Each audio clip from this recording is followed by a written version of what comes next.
The necklace.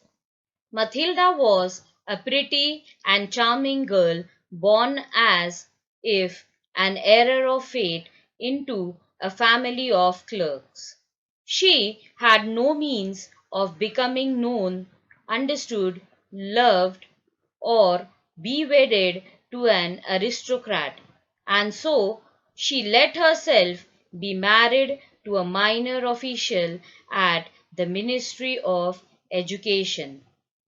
She dressed plainly because she had never been able to afford anything better. She suffered endlessly, feeling she was entitled to all the luxuries of life. She suffered because of her shabby, poorly furnished house. All these things that another woman of her class would not even have noticed tormented her and made her resentful.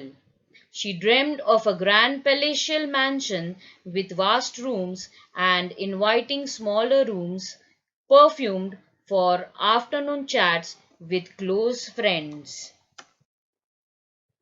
Yet she had no rich dresses, no jewels, nothing, and these were the only things she loved.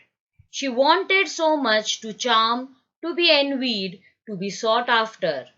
She had a rich friend, a former schoolmate at the convent, whom she avoided visiting, because afterwards she would weep with regret, despair, and misery.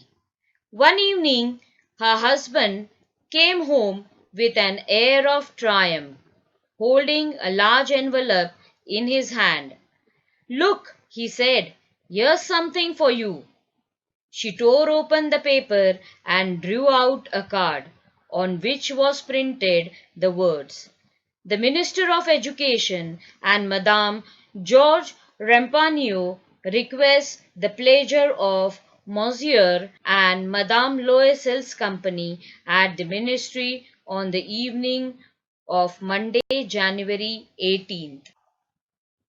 Instead of being delighted, as her husband had hoped, she threw the invitation on the table and resentfully muttered, "What do you want me to do with that?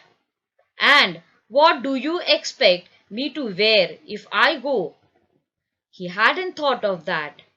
He stammered, "Why, the dress you go to the theatre in. It seems very nice to me." He stopped, stunned, distressed, to see his wife crying. He shuddered. "What's the matter? Let's see, Mathilda. How much would a suitable dress cost?"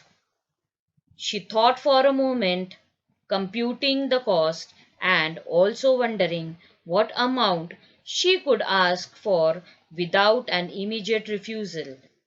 At last she answered hesitantly, "I don't know exactly, but I think I could do it with 400 francs." He turned a little pale, because he had been saving that exact amount to buy a gun for a hunting summer in the country near Nanterre with a few friends. However, he said, "Very well, I can give you 400 francs, but try and get a really beautiful dress."